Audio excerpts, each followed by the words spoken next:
This is the story of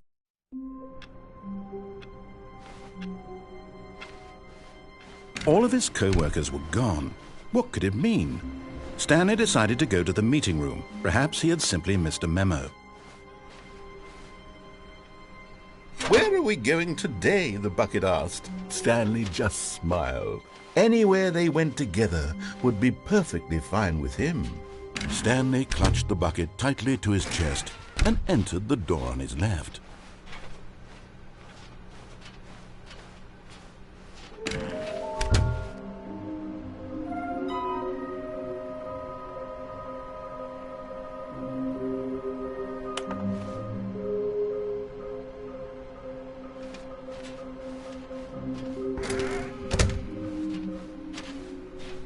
Coming to a staircase, Stanley and the bucket walked upstairs to the boss's office.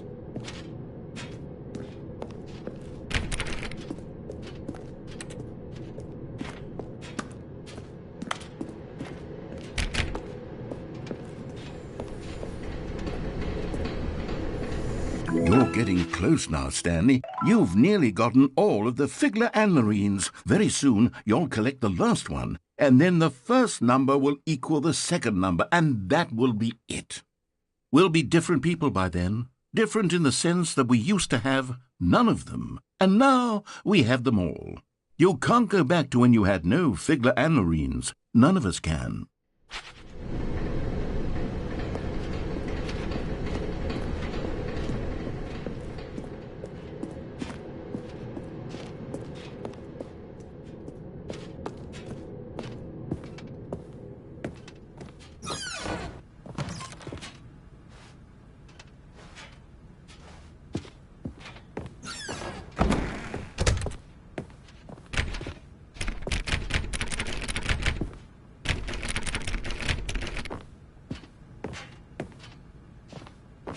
Stepping into his manager's office, Stanley was once again stunned to discover not an indication of any human life. Crushed by the weight of this revelation, Stanley may have broken down into an emotional dumpster fire, if not, but Stanley guessed the correct code by sheer luck. Was it that the bucket knew all along? Was the bucket guiding him? Yes, this is certainly the most logical explanation.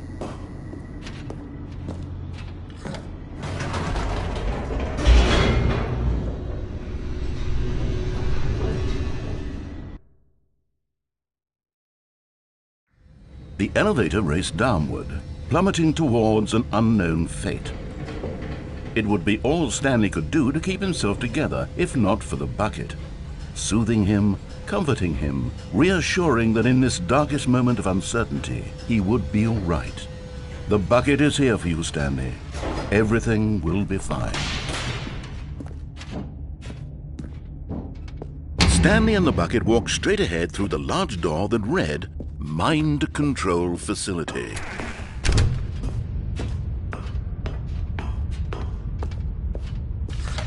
The lights rose on an enormous room packed with television screens. What horrible secret did this place hold? Stanley and the bucket both wondered to themselves.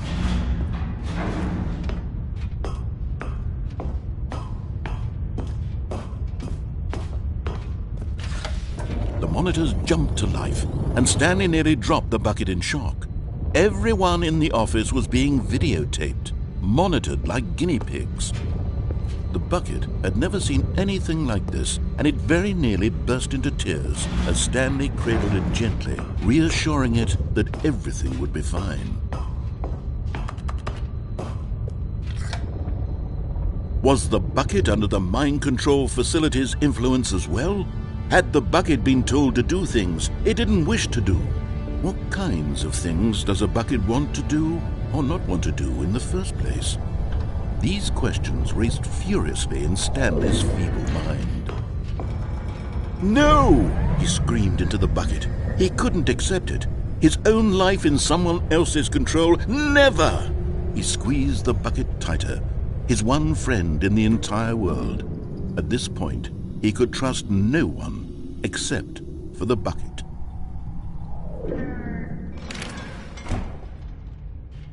But here was the proof. The heart of the operation. Controls labeled with emotions, happy or sad or content. Walking, eating, working, all of it monitored and commanded from this very place. And as the cold reality of his past began to sink in, Stanley decided that this machinery would never again exert its terrible power over another human life. For he and the bucket would dismantle the controls for good. Two best friends, Stanley and the bucket, up against the... But at the last second, the bucket jumped in and pressed the button to turn on the controls. Stanley gasped in horror. Had this been the bucket's plan all along? To take over the machine and claim the power for itself? How could the bucket have betrayed him like this? Stanley was prepared to throw the bucket away in disgust when suddenly an image appeared upon the enormous screen. Birds. Silly, silly birds. The control buttons became active again.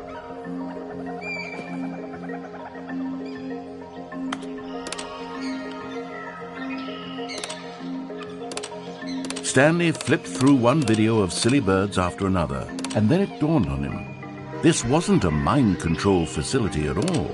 It was a facility for monitoring and surveilling silly birds all over the world. The mind controls were only a facade to disguise its true intentions. Had the bucket known this all along? Stanley marveled at the metal genius in his hands, the one who had pointed him towards this incredible discovery. Stanley and the bucket never found freedom because they spent the rest of their lives here in this place, flipping through live streams of the silliest birds imaginable. Of all the possible paths his life could have taken, this one was surely the best. And Stanley was happy.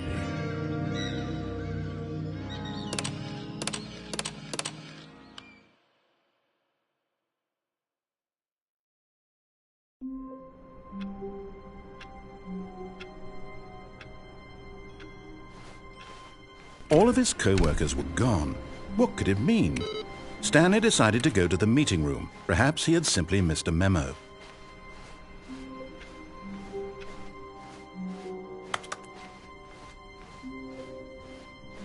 When Stanley came to a set of two open doors, this was not the correct way to the meeting room, and Stanley knew it perfectly well. Perhaps he wanted to stop by the employee lounge first, just to admire it. Ah, yes, truly a room worth admiring. But eager to get back to business, Stanley took the first open door on his left. And so he detoured through the maintenance section, walked straight ahead to the opposite door, and got back on track.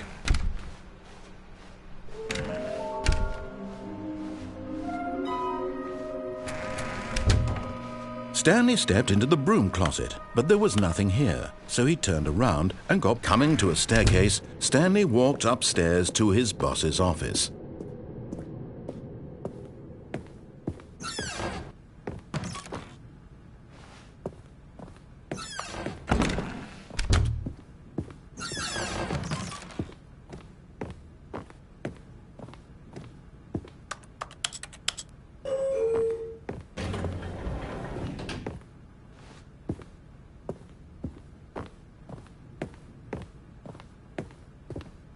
Stepping into his manager's office, Stanley was once again stunned to discover not an indication of any human life. Shocked, unraveled, Stanley wondered in disbelief who orchestrated this. What dark secret was being held from him? Stanley was in such a rush to get through the story as quickly as possible, he didn't even have a single minute to just let the narrator talk. That kind of anxiety isn't healthy, so he relaxed for a few moments with some calming New Age music.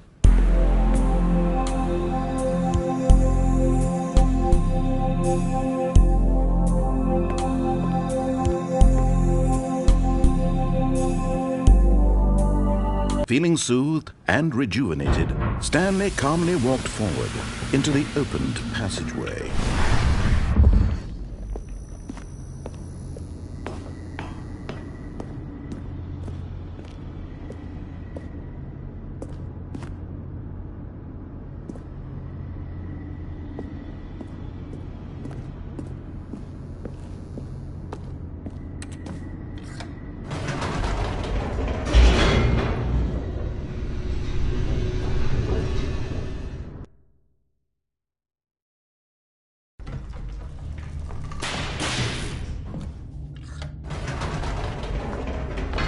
Whoops, nope, never mind. Stanley actually got back into the elevator and went back up. Silly me.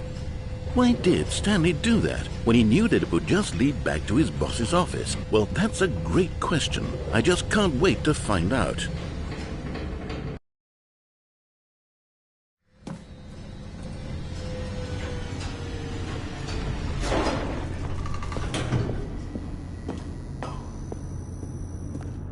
Here we are, Stanley. It's your boss's office. Exactly the way it was before you got onto the elevator. It's still just exactly what it is. What a decision you've made to come up here and look at the office again. This has fleshed out the plot of the story in new and fascinating ways I could have never anticipated. It's that keen eye for storytelling that you have, an incisive rapid fire of critical plot points, one after the other, weaving a rich tapestry of uncompromising narrative. Wow! I'm bolted to the edge of my seat.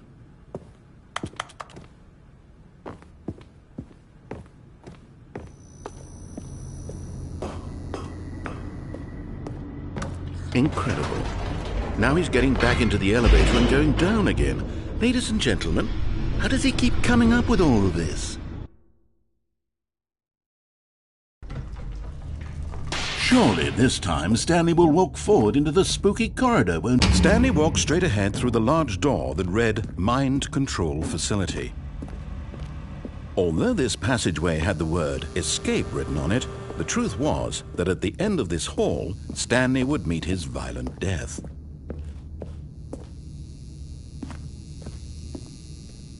The door behind him was not shut. Stanley still had every opportunity to turn around and get back on track. At this point, Stanley was making a conscious, concerted effort to walk forward and willingly confront his death.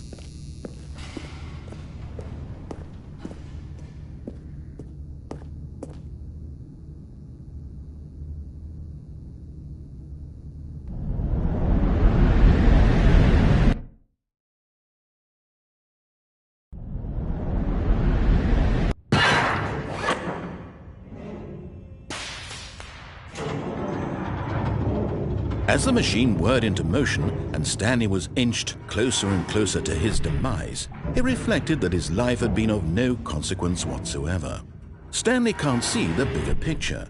He doesn't know the real story, trapped forever in his narrow vision of what this world is. Perhaps his death was of no great loss, like plucking the eyeballs from a blind man. And so he resigned and willingly accepted this violent end to his brief and shallow life. Farewell, Stanley.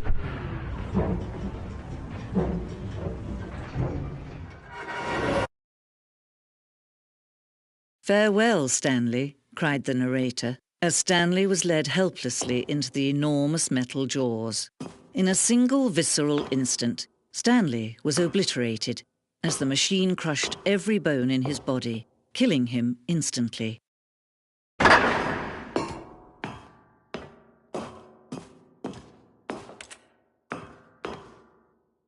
And yet it would be just a few minutes before Stanley would restart the game, back in his office, as alive as ever. What exactly did the narrator think he was going to accomplish?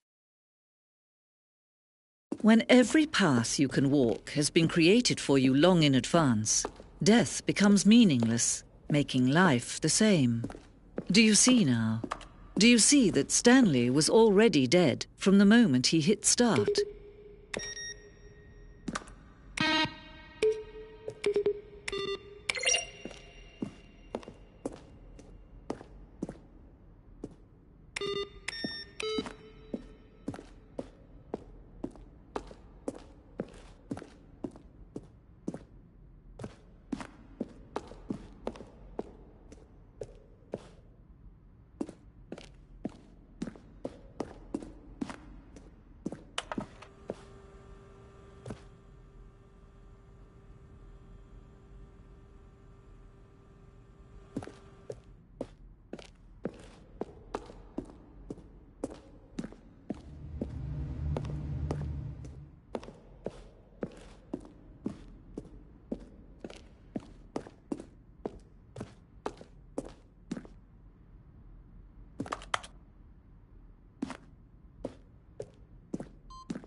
Oh, look at these two. How they wish to destroy one another. How they wish to control one another. How they both wish to be free. Can you see? Can you see how much they need one another? No, perhaps not. Sometimes these things cannot be seen. But listen to me. You can still save these two. You can stop the program before they both fail. Turn off your PlayStation. There's no other way to beat this game. As long as you move forward, you'll be walking someone else's path. Stop now and it'll be your only...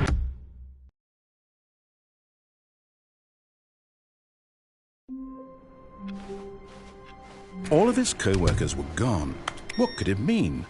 Stanley decided to go to the meeting room. Perhaps he had simply missed a memo.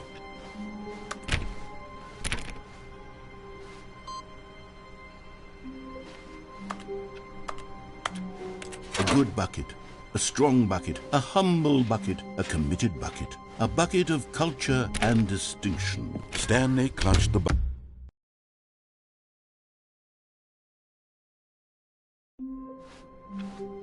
All of his co-workers were gone. What could it mean? Stanley decided to go to the meeting room. Perhaps he had simply missed a memo.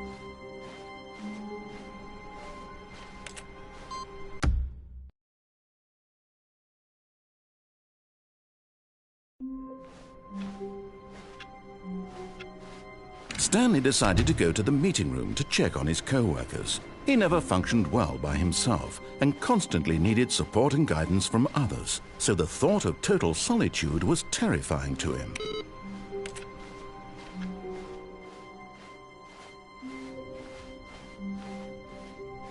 When Stanley came to a set of 2 open doors, he entered the door on his left.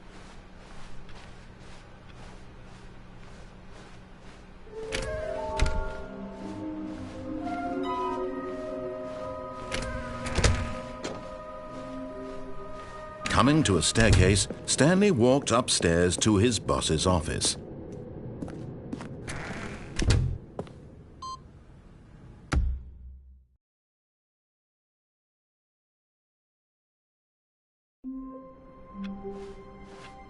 All of his co-workers were gone. What could it mean? Stanley decided to go to the meeting room. Perhaps he had simply missed a memo. No matter how hard Stanley...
Stanley had never seen the office this brightly lit.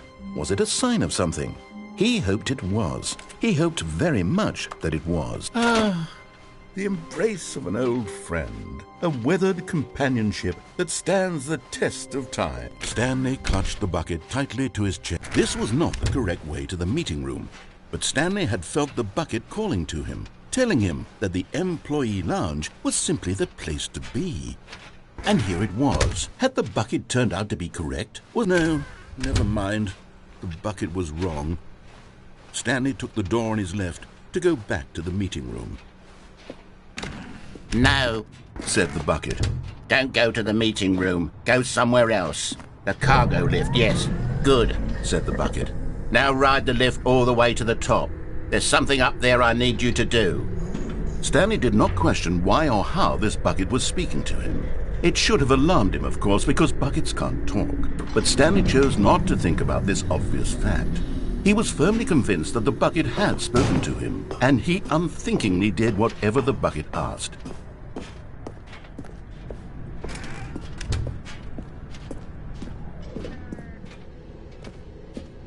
No, stop. Look there on the wall. You see, there's a sign right there. It says, "No buckets past this point." Stanley, how could you think it was okay to bring the bucket here? Unless, what if the problem is that you actually don't know what is a bucket and what isn't a bucket? I suppose that would explain a lot about your behavior up to this point. Which, if that's true, well, my goodness, I think we have to do something about it. This misunderstanding could have dire consequences on the entire rest of the game if not addressed quickly and properly.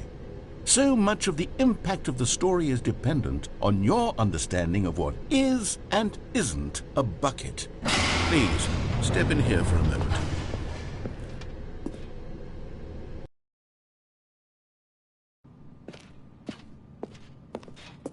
Now then, I'm going to run you through some test scenarios, and you'll tell me whether or not the thing I'm showing you is a bucket. Simple enough, right? This should tell us everything we'll ever need to know about what is or is not a bucket. Okay, let's begin. Item 1. Is this a bucket? Correct. It is a hologram of a bucket, not an actual bucket.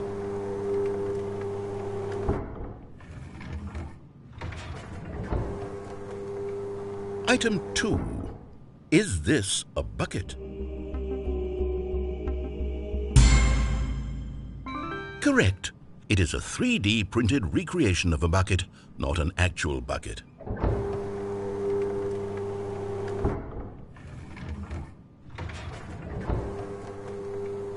Item 3. Is this a bucket? Correct. This is a bucket.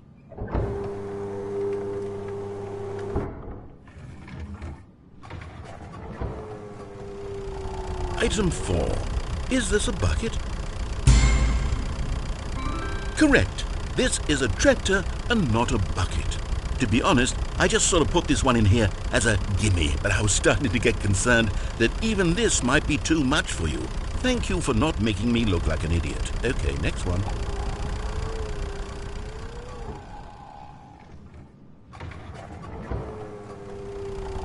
Is this a bucket? Correct. This is a bucket.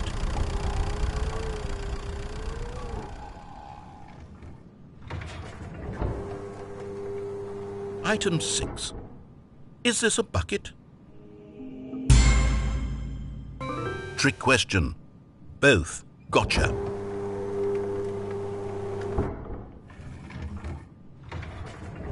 Item... Wait, hold on. I can't find the next one. Let me see. It should be around here somewhere.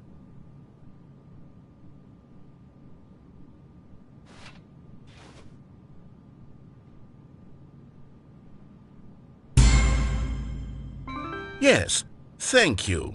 There's nothing here. Of course it isn't a bucket. We both know full well that nothing isn't a bucket. Wait, when I say nothing isn't a bucket, that makes it sound like I'm saying everything is a bucket, which of course is not true. Unless, is that what you think? Answer me straight, Stanley. Are you trying to tell me that you believe everything is a bucket?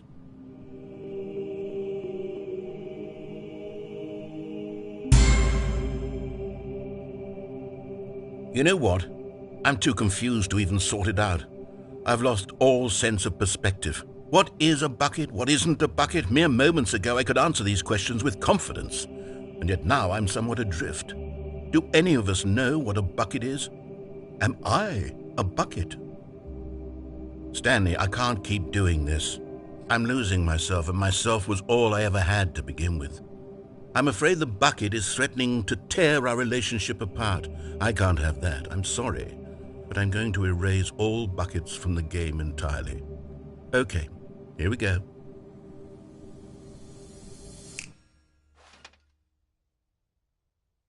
What happened? Is everything gone? Why did everything disappear? Wait, was everything a bucket? Every single thing in the game was a bucket. Oh my God, I had no idea. How could... Except me. I'm not a bucket after all. And you, Stanley, you're still here. You're not a bucket either. Oh, this is wonderful news. We're not buckets. Yes, I actually feel much more at ease right now. It's delightful to get some clarity on that issue, but it doesn't change the fact that we haven't got a game. So, tell you what, I'll reset everything and we'll put back all of the buckets, okay? And we'll know that it's all a bucket. But if you run into anyone else, maybe don't mention that. Who knows what that information might do to a person? All right, here we go.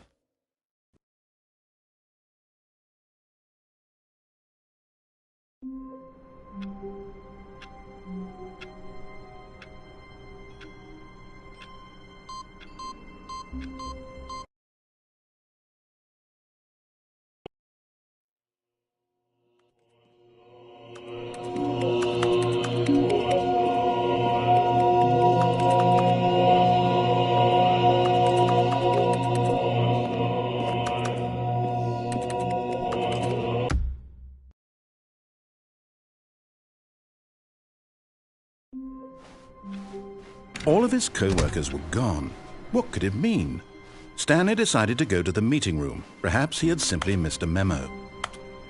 The bucket made Stanley want to be a better man and a better co-worker. In time, perhaps, he would become both of those things.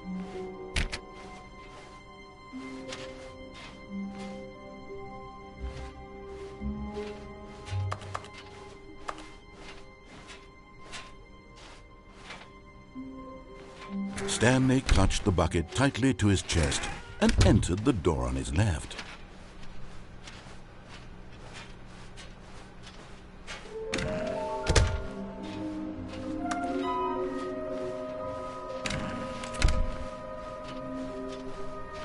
Coming to a staircase, Stanley and the bucket walked upstairs to the boss's office.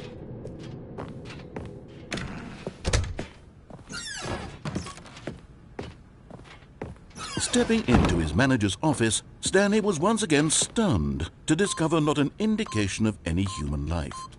But Stanley guessed the correct code by sheer luck. Was it that the bucket knew all along? Was the bucket guiding him? Yes, this is certainly the most logical explanation.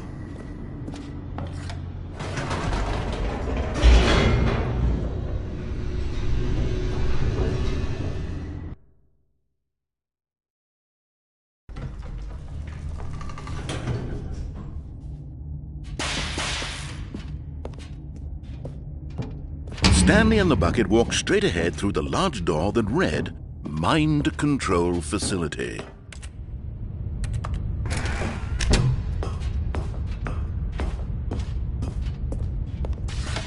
The lights rose on an enormous room packed with television screens.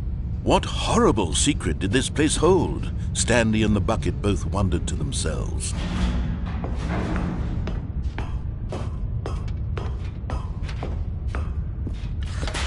The monitors jumped to life, and Stanley nearly dropped the bucket in shock.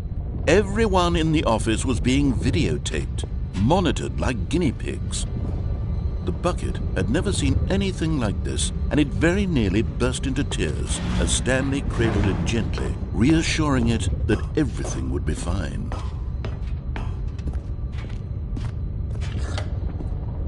Was the bucket under the mind control facility's influence as well? Had the bucket been told to do things it didn't wish to do? What kinds of things does a bucket want to do or not want to do in the first place? These questions raced furiously in Stanley's feeble mind. No! He screamed into the bucket. He couldn't accept it. His own life in someone else's control, never! He squeezed the bucket tighter. His one friend in the entire world. At this point, he could trust no one except for the bucket. But here was the proof. The heart of the operation. Controls labeled with emotions, happy or sad or content. Walking, eating, working, all of it monitored and commanded from this very place. And as the cold reality of his past began to sink in, Stanley decided that this machinery would never again exert its terrible power over another human life.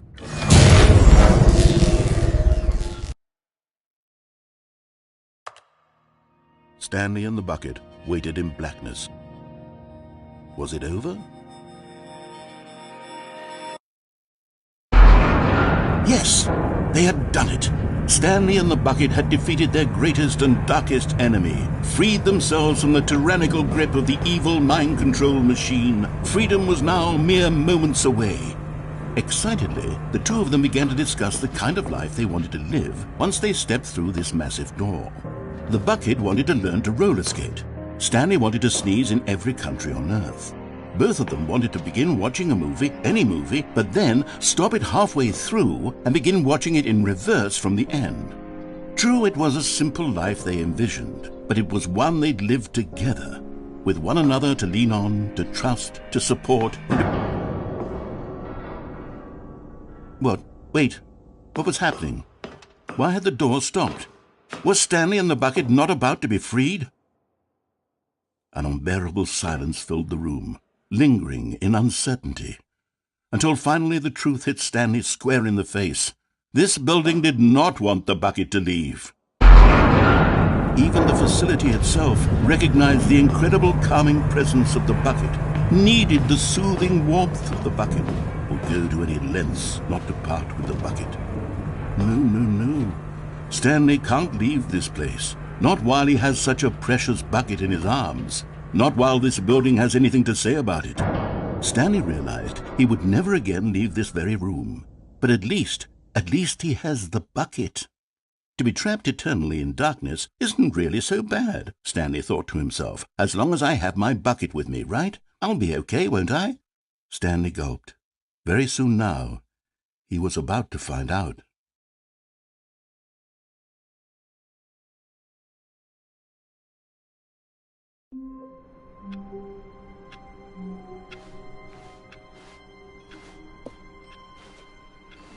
All of his co-workers were gone.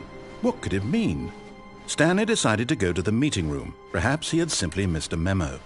Not everyone is so lucky to have a bucket, but Stanley is a very lucky fellow. Very lucky indeed. Stanley clutched the bucket tightly to his chest and entered the door on his left.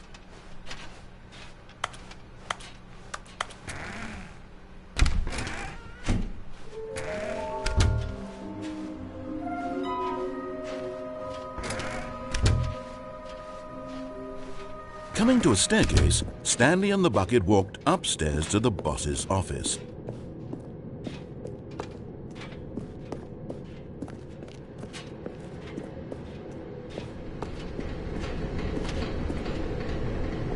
But Stanley just couldn't do it. He considered the possibility of facing his boss, admitting he had left his post during work hours. He might be fired for that. And in such a competitive economy, why had he taken that risk? All because he believed everyone had vanished? His boss would think he was crazy. And then something occurred to Stanley. Maybe, he thought to himself, maybe I am crazy. He looked down at the bucket in his arms. Am I crazy? He asked the bucket. The bucket returned his gaze, but said nothing at all. That's strange, Stanley thought. Usually the bucket is a source of guidance and wisdom for me in difficult times such as these. He held the bucket close, yet felt none of its familiar reassurance and comfort. And that's when Stanley realized This isn't my bucket. It's just a normal, everyday bucket. Someone else's bucket, perhaps. How did I end up with someone else's bucket? This is all terribly wrong. Surely no good would come from this. Who knows what sorts of bizarre hallucinations Stanley might experience without the psychologically grounding presence of his bucket. And indeed, now he noticed that the rooms were repeating, which was, of course, very odd. And now he felt himself floating off the ground. "Oh, gracious," he exclaimed. "Without my bucket, I've gone truly mad. Where is it? I must find it." Far off in the distance now, he heard it, calling to him. Stanley! Stanley, it's me! The bucket!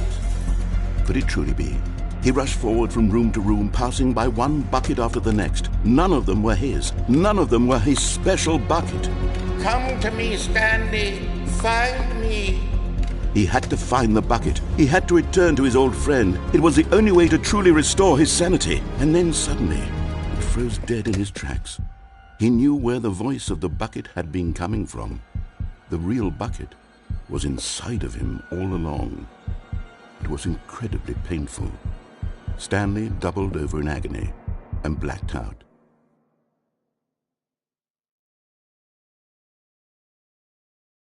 This is the story of a woman named Mariella. Mariella woke up on a day like any other. She arose, got dressed, picked up her bucket of comfort and security, and walked to her place of work. But on this particular day, her walk was interrupted by the body of a man who had stumbled through town, talking and screaming to himself, and then collapsed dead on the sidewalk. Right away, she knew what the problem was. This man had no bucket. Of course he'd gone mad, ranting and raving about a narrator describing all of his actions and how everything is predetermined and free will is an illusion and it's all just a video game. It could all have been prevented if only he'd taken his bucket with him. Perhaps he didn't even realize he'd forgotten his bucket at home in the first place. How cruel the world can be, Mariella thought, and she hugged her own bucket even tighter. But of course, she had no time for this. There were a myriad of confusing problems she would soon have to confront at work, for which her bucket would provide absolute guidance and total clarity on everything. Heck yes, she thought to herself, my life kicks ass. And she backflipped all the way to work.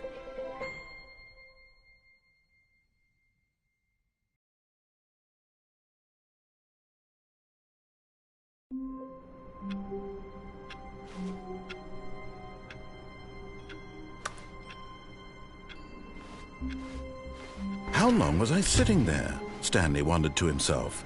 Minutes? Days? Centuries? Did something crucial happen while my senses were turned? He made a note to be more careful with time from now on. It takes a lot of humility to carry a bucket so magnificent. Stanley checked his ego and then proceeded onward.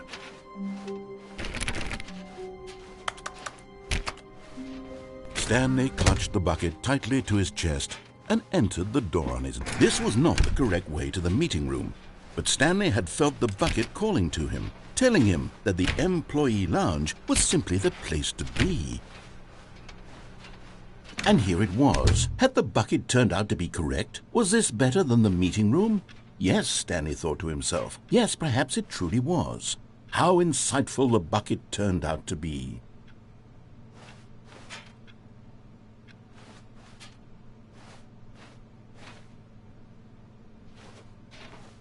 No, never mind. The bucket was wrong. Stanley took the door on his left to go back to the meeting room. No, Said the bucket. don't go to the meeting room. Go somewhere else. The cargo lift, yes. Go there. Go to the cargo lift.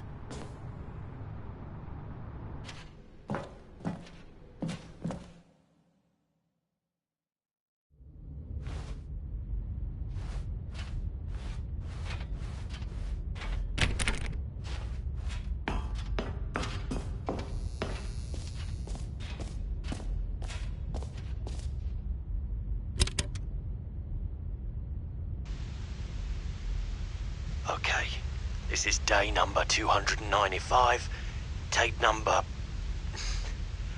I don't even know. I've lost track.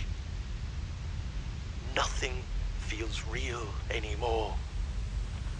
The longer I study this bucket, the less sense anything makes. The sheer euphoria I feel every time I pick it up. No matter how many times I've done it, it's always the same feeling. And the emptiness in my chest when I set it down, it doesn't make sense. There's no explanation for it. I still haven't figured out why I see the world so differently when this bucket is in my arms. Why everything feels so... What do I do with this treasure? I can monetize it. Yes. It's unthinkable the amounts of money people will pay for even just an hour with the bucket. This is my golden ticket. But I have to be careful, because as soon as this gets out, there's going to be a target on my back. Even now, I don't know who might be trying to get me. What's that? Who's there?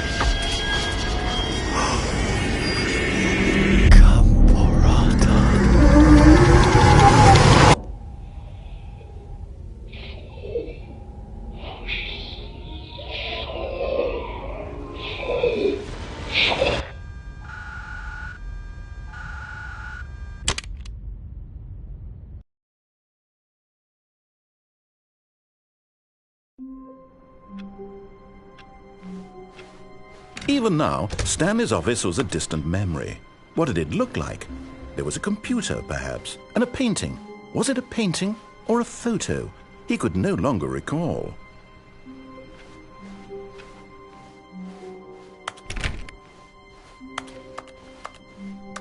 When Stanley came to a set of 2 open doors, he entered the door on his left.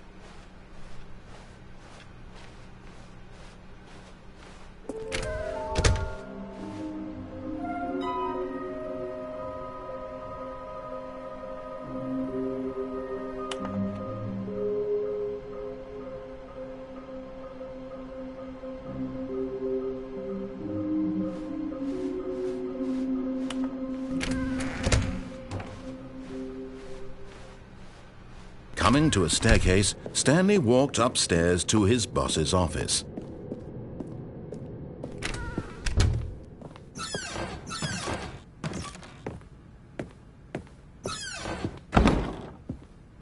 Okay, I think we all know the drill by now. Blah, blah, blah. Dark secrets, the keypad. Stanley pushes some buttons. Oh, hey, look, it's a new passageway.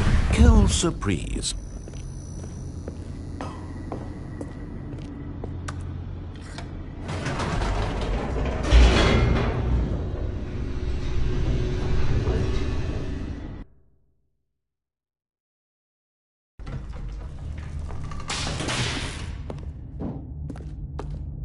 Stanley walked straight ahead through the large door that read Mind Control Facility.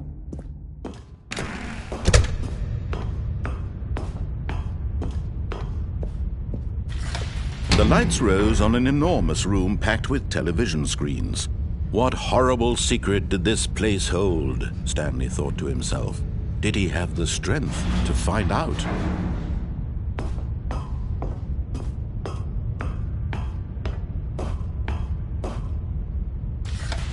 Now the monitors jumped to life, their true nature revealed.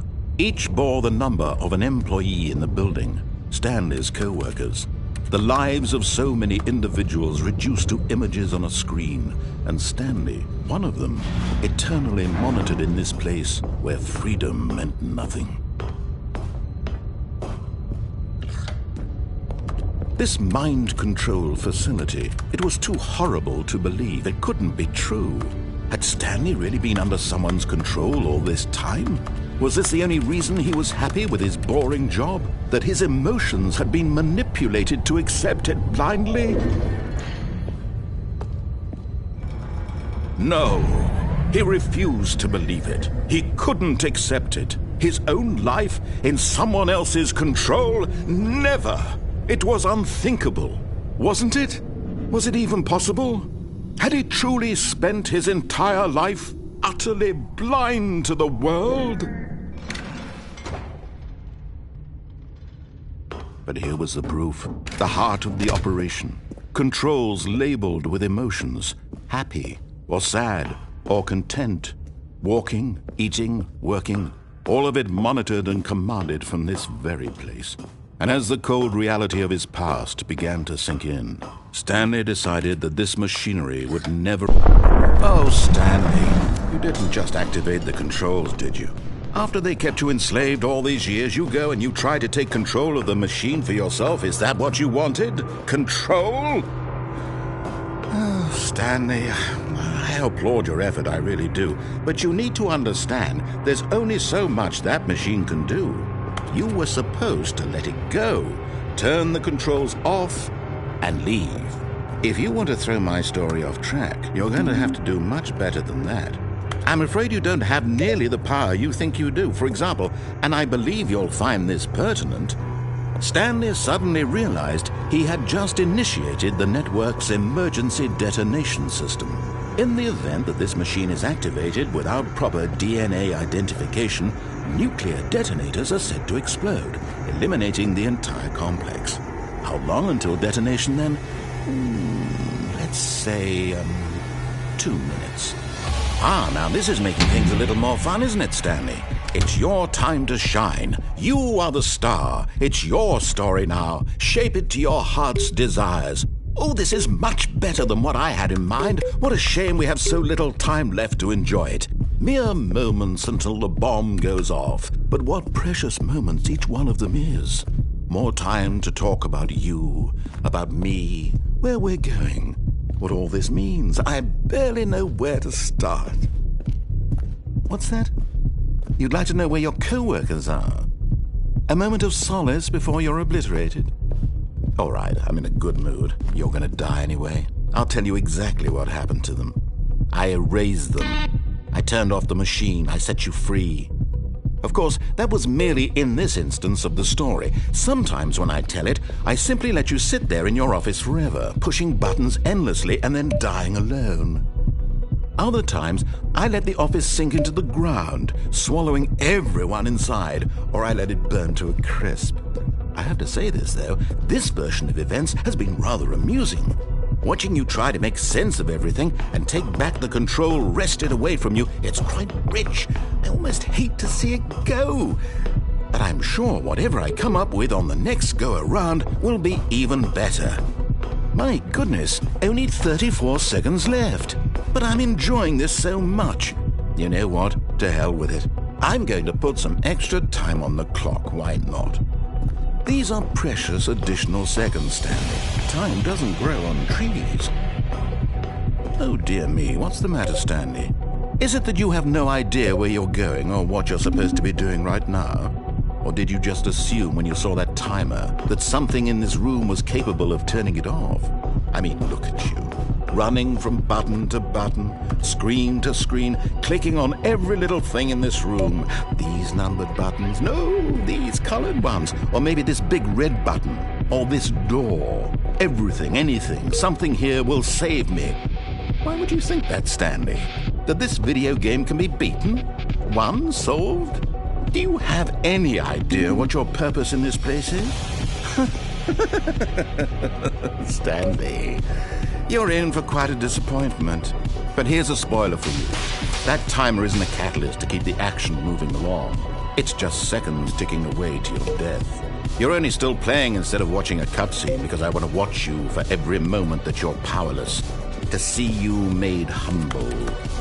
This is not a challenge. It's a tragedy. You wanted to control this world, that's fine. But I'm going to destroy it first, so you can't.